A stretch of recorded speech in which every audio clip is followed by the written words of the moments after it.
Selamat sore. Sore Bapak. Saya Abdul Said dari Universitas Terbuka. Saya ada tugas dari kampus tentang mata kuliah arsip lisan. Maaf di sini dan saya berbicara dengan siapa? Saya Ano Pak. Sebagai apa Pak? Saya saat ini menjadi manajer pendidikan dan pelatihan di RSPI Soli Saroso. Saya di sini pengen mengetahui latar belakang dari Rumah Sakit Sulianti Saroso. Bagaimana latar belakang berdirinya Rumah Sakit Sulianti Saroso? Baik. Dulu itu ada seorang profesor doktor bernama Julius Sulianti Saroso MPH, di mana beliau ini sangat mengabadikan diri untuk merawat penyakit-penyakit infeksi Pak. Sehingga namanya beliau dijadikan sebuah rumah sakit yang kita sebut sekarang Rumah Sakit Penyakit Infeksi Profesor Dr. Sulianti Saroso. Nah, kebetulan itu di tahun 1917 ya Pak. Nah, 1917 sampai 1958 itu sebenarnya rumah sakit ini adanya di stasiun karantina, itu di Pulau Onrus. Kemudian setelah dari stasiun karantina itu dari 1958 itu pindah ke Jakarta. Di Tanjung Priuk itu menjadi RS karantina ya Pak ya, RS karantina. Nah, di tahun 1994 setelah dari RS karantina itu masuk di Sumber Permai sini dan kita berubah menjadi namanya jadi Rumah Sakit Penyakit Infeksi Profesor Dr. Sulianti Saroso. Kapan mulai RSPI Sulianti Saroso menjadi rujukan nasional? Oke. Untuk menjadi rujukan nasional di bidang kajian penyakit infeksi itu RSPI Sulianti Saroso sendiri diberikan ketetapan di tahun 2009. Nah, kemudian kita juga punya ketetapan menjadi Center of Excellence Infeksi itu sebagai salah satu ketahanan nasional ya Pak, itu ada di tahun 2020. Mulai dari 2020. 2020 untuk Center of Excellence, tapi kalau untuk rumah sakit sebagai pusat kajian infeksi itu di tahun 2009. Mulai kapan Pak RSPI resmi ditetapkan sebagai rumah sakit rujukan nasional? Oke. RSPI itu diberikan ketetapan untuk menjadi pusat kajian untuk penyakit infeksi Pak di tahun 2009. Nah, di tahun 2009 itu sudah ada SK ketetapan bahwasanya kita tuh menjadi rumah sakit pusat kajian infeksi.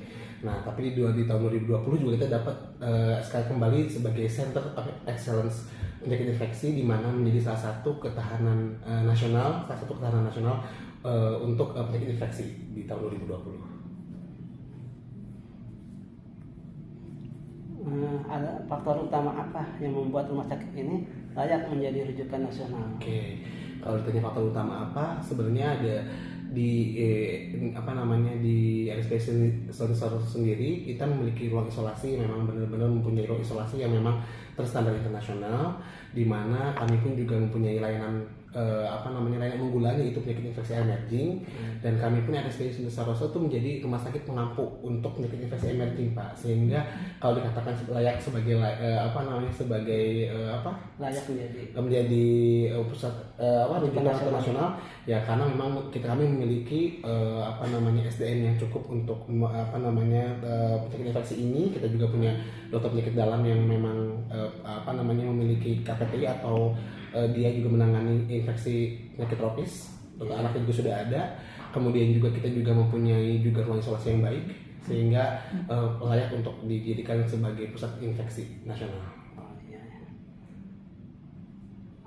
Harapan Bapak terhadap masa depan RSPI sebagai rumah sakit rujukan nasional apa? Sebagai rujukan nasional, sebenarnya harapan saya ini, karena memang tagline kami adalah infeksi, mungkin itu membuat beberapa orang stigmanya sedikit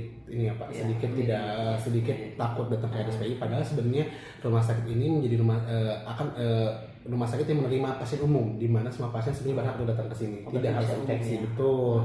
Jadi harapan saya adalah di samping kita juga memberikan pelayanan pada pasien infeksi, kita juga bisa melayani pasien secara umum, sehingga sebenarnya kami berharap masyarakat bisa datang ke sini ya untuk berobat, karena rumah sakit ini menurut saya masih rumah sakit sebesar ini masih agak sepi untuk jumlah pengunjung. Mudah-mudahan dengan adanya tugas Bapak ini voucher ini itu membuat masyarakat bisa lebih tahu bahwasanya rumah sakit ini sebenarnya rumah sakit yang menerima umum dan memang bisa menangani seluruh penyakit, tidak hanya infeksi. Walaupun unggulannya adalah penyakit infeksi. Seperti itu Bapak. Oke, Bapak Ano, cukup sekian. Terima kasih atas waktunya. Semoga rumah sakit ini selalu jaya, Amin. selalu rame, Amin. dan sukses selalu. Ya, oke. Terima kasih. Sama-sama Pak.